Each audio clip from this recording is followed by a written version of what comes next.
Welcome to our podcast, The Better You Are, The Better You Are. Whether it is physically, mentally, or spiritually, when you know better, you can do better. And when you do better, you'll be better. On this podcast, we share knowledge, expertise, opinions, and experiences. All things that can help you to change the game. By the time we're done, it's hard for you not to be encouraged. So join us. The better you are, the better you are. Welcome back to our podcast, The Better You Are, The Better You Are. We thought it'd be great and exciting today to do a series of discussions with different professionals about what they do and what their professions are. I know that when I was growing up, I had never seen a Black physician. I had never seen a female physician. So it never occurred to me to even think about being a physician until somebody, my dad, dropped that idea into my head simply by asking me, have you thought about being a doctor? And so I enjoy the opportunity to expose young people and others to different professions so that they can just consider what it is, know more about it. Knowledge is power. The more you know about something, the better you can prepare for it, if that's what you want to do. If that's not what you want to do, you see things on TV and you think that's what I want to do, but then it doesn't turn out to be exactly that. So our goal today is just to expose people, particularly young people, to professions and professionals that may or may not have something to say about what they may want to do so that they can open their minds just to consider those options. And it is certainly, one thing to read about it or see it, but today we have actual people who are experts in their individual fields about what their life was like, what they did to get where they are, and what they do. So we're just going to enjoy and talking to them. So, having said that, I'm excited to have this panel of guests today. And full transparency, I've known each one of them since they were born. And so I've been blessed by many things in my life. My family is one of them, and I am blessed by some fine, exceptional, young, talented people. And that's who we have today. First of all, we have Valencia Clark. She is a nurse anesthetist and has been practicing anesthesia for the past 5 years. We also have Branden Dungy. He is a luxury real estate advisor and specializes in assisting athletes and entertainers with their housing needs. We have Dungy Poythress. She is a government affairs professional for a major university with several years of experience in federal relations. And last but not least, we have Branden Dungy. Branden is a commercial pilot. Okay, excellent, excellent. Now, I think this will be a fun part. I just want to, I have a twin who's always talking about people skills and how people skills are important in all of what we do. And I would like to get some of your perspectives on people skills and interacting with others in situations or circumstances that might come up, some that might be pleasant, some not so pleasant. So I'd like you to pretend that you are the teacher in the People Skills 101 class. And what would your lesson be or your advice to your students, young people who are just trying to be you, how you handle some of these situations? And while I'm going to start directing it at a person, anybody, please comment on any advice or what you found to be helpful. Does that make sense? Yeah, I'll go ahead and start. I got some really good advice, and it's really simple. I think a lot of times, especially like in sales, you think, all right, I got to connect with this person. I got to like wow them. I got to tell some crazy story about how cool I am and how cultured I am and how experienced I am. And somebody once told me like the key to making a connection is not to be interesting, but to be interested. And it's like really simple, but it's just like, if I'm trying to connect with you, Lauren, I'm not going to tell all about me and what I'm doing. I'm going to say, hey, tell me about how'd you grow up? How'd you get into medicine? Tell me about where you're from. And it's really simple, but that's like the most effective way to build a relationship is to like put your ego aside and say, like, if I'm trying to connect with somebody else, let me shut up, for lack of a better term, and learn about them and not make it about me. So I think it's really simple, but often overlooked is just to be genuinely interested in the other person. I think that is so true. I use that, people don't care how much you know until they know how much you care. So I can be the smartest doctor, Valencia can be the smartest anesthetist and we're here to help you. Just listen to us and do what we do, but I don't trust you. And I Right. don't care how much you know. I want to know, do you care about me? And once you get that relationship, as Danae or Lauren has said, um, and I'm sure interactions with all of us, that once people realize how much you care, I trust you a little bit more, and you get to know what they want, and Right. that relationship goes. That's an excellent piece of advice. So I'm gonna start first directing this question to Lauren, but anybody chime in. So in your position, I know that you interact with people from varying backgrounds, and it could be different political backgrounds, and it's all about politics for you, a lot about politics for you, but a lot about younger people, older people, and different mindsets. What advice or lessons would you share with someone to help them engage respectfully and appropriately in those situations? So I want to build off of what Eric said for a second too, that answers the question. So one thing my mom taught me is it's not, sometimes people remember more how you make them feel than what you say to them. Amen. And Yeah. so I tell people that, and that's the same thing as pulling, maybe it's a fact, remembering something about them, complimenting them. And I always tell people, I'm not telling you to fake it, be very genuine about it if you find something, but that's a way for me also to break up. Sometimes I'm going in with asks for people, and the thing about people on the hill is, especially staffers, everybody's going in with an ask of them, and it's not Mm. necessarily about them. Sometimes it's about their Hmm. member, and, recognizing someone as a person to say, "Hey," in the middle of a 30-minute meeting, I'm also saying, "How's your family?" or something that I know. Um, and so on the political side, it's also kind of going with grace and taking whatever you feel out of it. Going in for a reason, what are you wanting to convey? And it is something in this role, and it's not for everyone. You have to be bipartisan or nonpartisan. And so, whoever you're meeting with, how do you then translate that to, like I said earlier, how it's receptive to that audience? And so, that's what I would teach a student. Sometimes take a step back, think about your audience first, and then take what you want to give away, and how do you best communicate that? I think that's really good. And think about your audience. Keep the main thing the main thing. Why am I here and what am I doing? And it's not about my beliefs and your beliefs. And Valencia, I know that in anesthesia, it has been impressed upon me recently, and I try to remember it because we get so used to it. We're just gonna put you to sleep. We're gonna do the surgery. We're gonna get you out of here. But people, I've never had this. I am scared to death. Yeah. How do you help people through that anxiety? Oh, I mean, people are very nervous before having any anesthetic procedure or having surgery performed, understandably so. You're going to have this stranger come put me to sleep. Like, am I going to wake up? Oftentimes it's um, not an elective procedure. So, they're dealing with something new and find out that they have to have surgery. It's very nerve wracking. So, for me, I only have literally 2 minutes before I'm going to put a patient to sleep and take them back to the operating room to kind of build that rapport with the patient. I think in healthcare, a lot of times with patients, they just want to feel like their concerns, that they're heard, that you care, Heard. that you're Yeah. listening.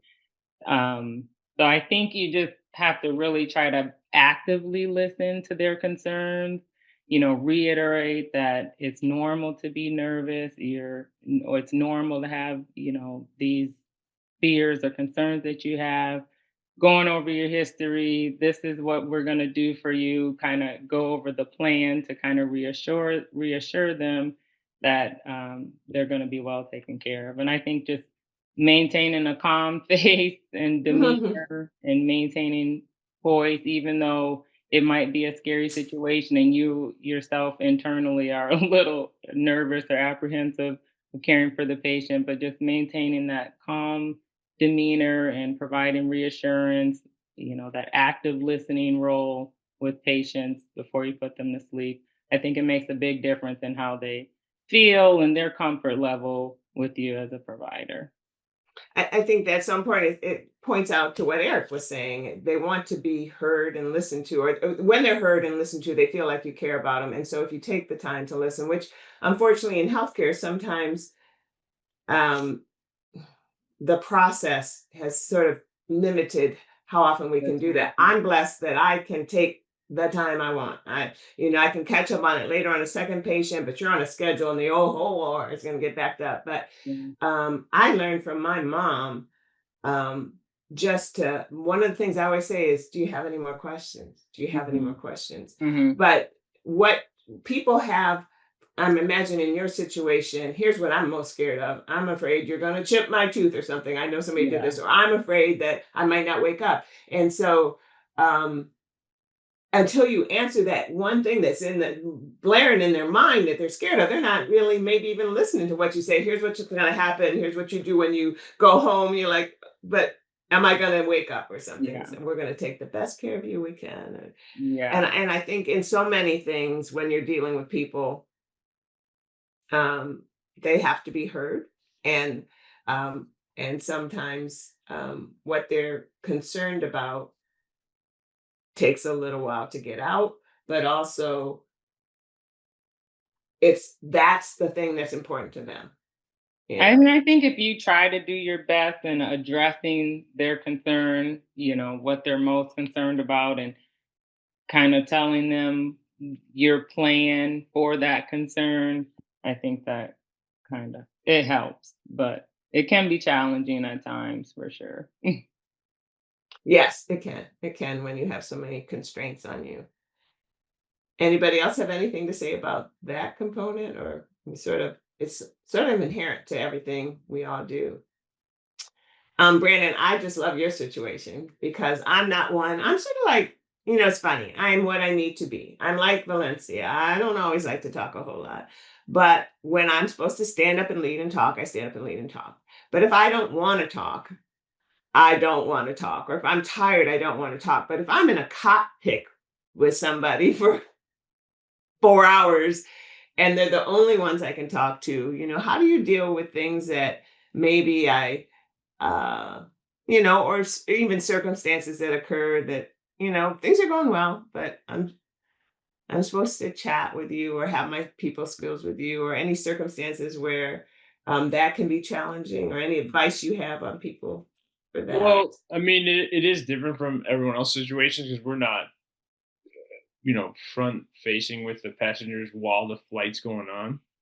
And you're up there with another person who you might not get along with. You might not see the world the same way. Um, we have some company rules that say don't talk about certain things, right? Like Ah. politics, like religion. Um, obviously, that gets broken. Pause. I'm not going to say it like that. um, what It's I'm hard trying to say to. is sometimes it comes out in conversation Mhm. um, that kind of lets you know someone's position on a topic, Mhm. and that can drive what they call a wall in the flight deck, and that's what you really don't want because now you're not working together. So that's why we're Mhm. supposed to avoid certain conversations. But you sometimes you just don't connect with the person, right? You're a basketball fan. I'm a football fan. Like we really don't like each other's sports, and that drives a wedge in our connection. Or But not even not liking it, but I don't know anything about football, sure, and that's all you yeah, want to talk about, and I Right. don't know how to, what do I do now? yeah. And so you have to keep the mission right from getting from point A to point B at the forefront of what you're trying to do. So if we don't get along or we can't see eye to eye on anything to talk about, or maybe you're just going through something and you don't want to talk to anybody today, that's all right. We just got to get this done, and that's okay too. There's also the interpersonal relationship with one of us is in charge, right? The captain's in charge, and the first officer is there to support the captain. Obviously, the captain can't do unsafe things, but he or she is the final decision maker. They're the head coach. They're going to get blamed whether this goes good or bad, either way. So you kind of have to massage that relationship as the first officer, where you're like, hey, I think we should do this because of this, and you have to keep it, your feelings out of it. It's purely, I think this is the best action to take, and then the captain's going to say yes or no. But it's also the captain's responsibility to not shut down the first officer, because they might be giving you some really good information that you didn't take into account. And when you get to where you're going, the company's going to call and ask, hey, why did you do this? And well, I thought it was the best thing to do. And then the first officer, say, remember I said don't do that. And then the company's like, why didn't you listen to your FO? So like, there's still, you can't, just because you're the captain, you can't shut the other person out. And then you have to understand, as the first officer, there's still that kind of hierarchy that you have to respect. And that's, you can talk about each other's lives and stuff, and that's not a problem. But sometimes it does get a little testy, where you're just two people who just don't see eye to eye on whatever it is, and you have to then just go to the basics of, okay, only communication we're going to have is work, and that's it, and that's okay too. You don't have to talk, you don't have to be friends with everybody. I'm curious, Brandon, do you have the same FO every time, or is it like you have like your co-pilot, or is it like No, so every flight's different, or what? Depending on what you do, you could have another pilot with you on the very next leg you're doing. For the trips that I typically do, I'm with the crew, the same pilot, same captain or same first officer for the entire trip. So let's say it's a 3-day trip, we're together for 3 days, and then I may fly with you again, I may not. I see. It's not always the same person, and you probably don't want that, because like, let's say you and I flew together every day all the time, we're probably gonna get really comfortable, and then we'll start making like, he'll get me, and then you're like, oh, he'll get me, and then nobody did it, and now we're in trouble because we got way too comfortable, and we assumed that everyone else was going to do each other's job because of the relationship that we had. So I see. Do you have instances, Brandon, where you don't agree with the captain? yes, And how do you navigate Rock, that? paper, scissors. no, well, again, so the decision of the captain. So funny story. We were flying from New York to Chicago, and we couldn't get into Chicago. There was a thunderstorm that was sitting on top of the airport. It wasn't going anywhere. We're running out of fuel, and we happened to be kind of circling over Madison, Wisconsin. And I was the first officer, so the captain was in charge, and I said, "Hey, we should divert to Madison." And the captain said, "Well, let's see what the dispatcher thinks." The dispatcher said, "You should go to Appleton, Wisconsin." And I said, "I don't think that's a very good idea." And the captain's like, "Why?" I said, "Well, because there's an air show going on in Oshkosh, Wisconsin, which is right next door to Appleton." And he said, "No, it's fine. Let's just go there." I said, "Okay." And we went there. And long story short, the captain was like, "I might time out if we can't get out of here on time." And I was like, "Oh, where are you going to go?" And he said, "I'm going to go to the hotel." And I go, "What hotel?" They got hotels here. I go, "Remember the air show? It's the biggest like in the whole, it's here right now." I said, "What they're going to do is they're going to put you in a limo, and guess where they're going to take you? They're going to take you to Madison." Where I said, "Go." But I had to, like, I gave him the information, and he wanted to, and it wasn't an unsafe decision that he was making. So I said, "Okay, that's fine. We can go there." And then, long story short, I was like, "If you would have just listened to me, we could have." But that's fine. It's fine. So, if it became a safety thing, which rarely is it a situation where I think it's, the other pilots being unsafe, or you'd have to have this, kind of struggle in the flight deck or anything like that. It's never that. Like, there's always a logical reasoning for, like, no one's letting their ego get that much involved. Yeah, it's not ever confrontational like that. I haven't experienced that where it's like, "No, we need to do this." No, it hasn't been like that. So Do you ever have any examples like that, Valencia? Oftentimes oftentimes I work with an anesthesiologist, and I think kind of going along with Brandon's scenario, I think as long as you have a rationale for your opposing decision or opposing suggestion, as long as you have a rationale and the outcome is for a better outpatient outcome, I think most people are really receptive with that. Or even with a surgeon, if there's something you don't agree with, I think as long as you have a rationale for your decision making and reasoning, I think people are receptive to that.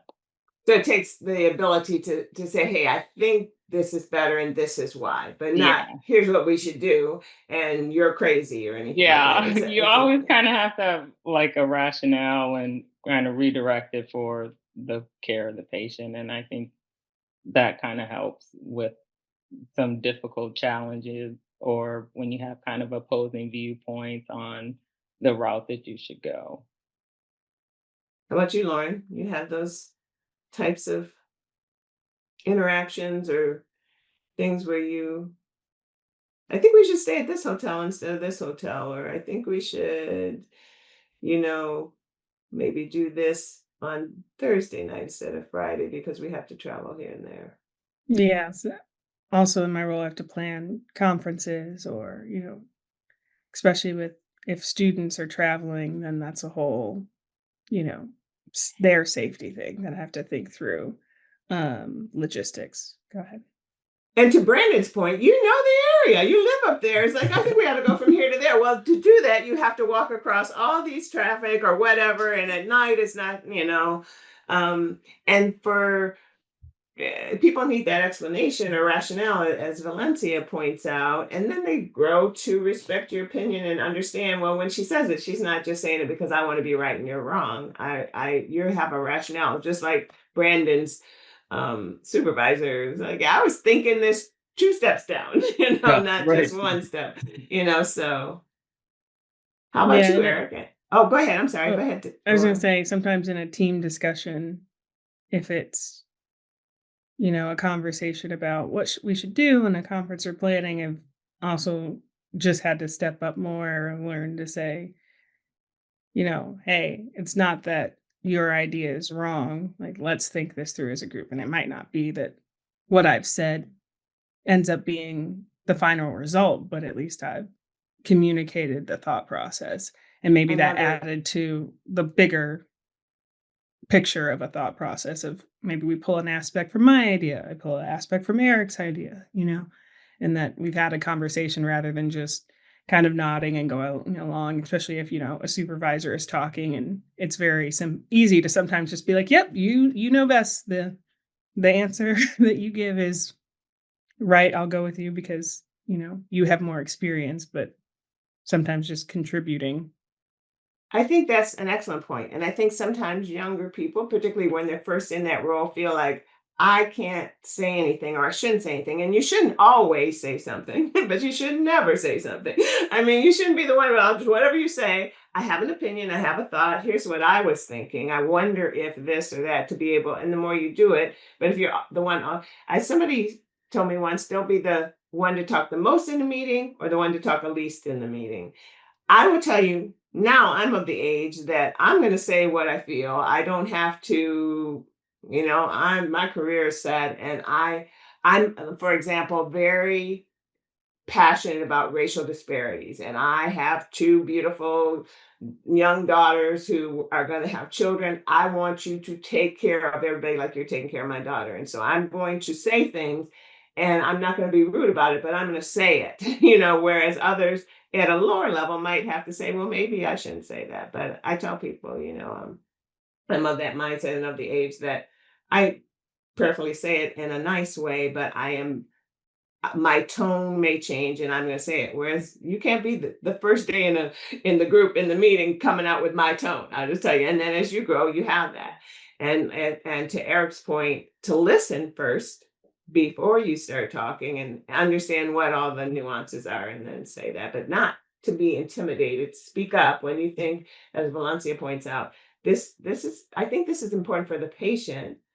Let's talk about it. Maybe not. Maybe you have some reasons. And as you point out, as Branden did, okay, I put it out there. It's not, we're not in danger. We're not killing anybody. But the next time, I bet you listen a little more to me when I say something. I So think that's good. also whether it's small talk, like we were saying, or a decision, you have to learn how to read a room. and read the other person, whether their energy shifts because you said something, learning how to read You're so right. people's Or when to reactions. say it. Yeah. Yeah. Are you in front of the people and I'm not going to accept it just because I said it to you in front of these 4 other people and they're going to have an ego about it or whatever. And you learn those things. But at the end of the day, I think the other part is, especially for young people, is that if your idea doesn't get accepted, to not take it personal. It's not. yes. It's just, hey, we have a little bit more experience. Thanks for sharing, but we're going to go this direction. It's not has nothing to do with you personally. Just Just this the is the way idea. we're going to go. And Because I to think, that point, oh, go ahead. yeah, I was going to say, I think maybe a less experienced pilot would have been like, well, why didn't he take my suggestion and go to Madison? Yeah. It didn't matter. It's not the end of the Yeah. world. Mhm. And you may, I really think I was right, but so what? Yeah. I don't, we don't always have to do what I do. I tell patients, I'm not God. This is my opinion. This is what I think. And I think this could happen. I think this is the best course. Some other doctor might say something else, but I'm not always right. But I think too, I think in life in general, it's important to have some people you can respect when you're trying to make a decision. And I have, my brothers and my husband are very critical to me making my decision process. So if I have something really important, I'll reach out to them. But if I don't take the advice, doesn't mean I didn't respect your opinion. I wouldn't have bothered to ask you in the first place if I didn't respect your opinion.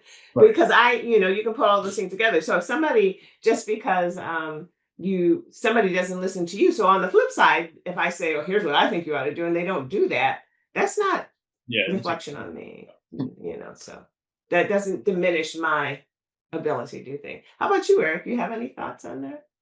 Yeah. Kind of I guess a situation that can be challenging for me is just like I consider myself an advisor, meaning that like I like to present the facts to the clients and then say, hey, here's the data, here's what here's let you make the decision. I don't like to be like, oh, I'm a seller, I'm gonna make this offer, it's a good deal, take the deal. But at the same time, there's certain times where like whatever, say you have an offer, it's lower than we're asking, but I do feel it's the best offer that we're gonna get. And then I have to like that balance of like telling the seller, who ultimately is their house, I work for them, I'm not trying to be pushy, but also I do think this is the best offer, but also like they want to get the most for the house. And then when I was younger, I would kind of be more inclined to be like, all right, well, I guess we're just going to not get the deal done and we'll just live with it. I told you what I told you and, you saw, I said it, it's up to you. But then now, like, as I'm getting older, kind of like you alluded to, I'm finding my voice a little bit more. It's like, sometimes I'm like, all right, no, like I'm going to put my foot down and say, we need to take this deal. You hired me to give you advice. I'm giving you the advice. We need to take, but it's like, when do you say that? And sometimes, you have to let the client, you have to read the room. Sometimes certain clients really are looking for your advice. They really don't know. And certain clients are like, no, I know everything. I just want you to sign the document for me. And so you have to decide who the client is, but also like, again, like weighing out, like when do you let them miss the house, not on purpose, but like let them miss the house because they didn't want to listen, versus being like, no, if you want this house, this is what we have to do. It's my way. I do this all day. If I've been doing this for 10 years, I do this every day. You've done this once and last, but it's like, when do you find that? And so that's the thing that as I get older and more seasoned in my career, I'm trying to find that balance of when to be assertive versus when to be more passive and kind of say, hey, I bet you'll listen next time versus no, let's just do it right the first time. Right. I think that lesson is good for everything. And like we grow. We don't boom, 2 years in it, we know everything there needs to know, and we're doing things in all of our professions, and there's nuances and other things that go on. Thank you for listening in today. Weren't you inspired, encouraged, and uplifted? We hope so, because we're praying the best for you. Join us again next time for more betterment, because the better you are, the better you are.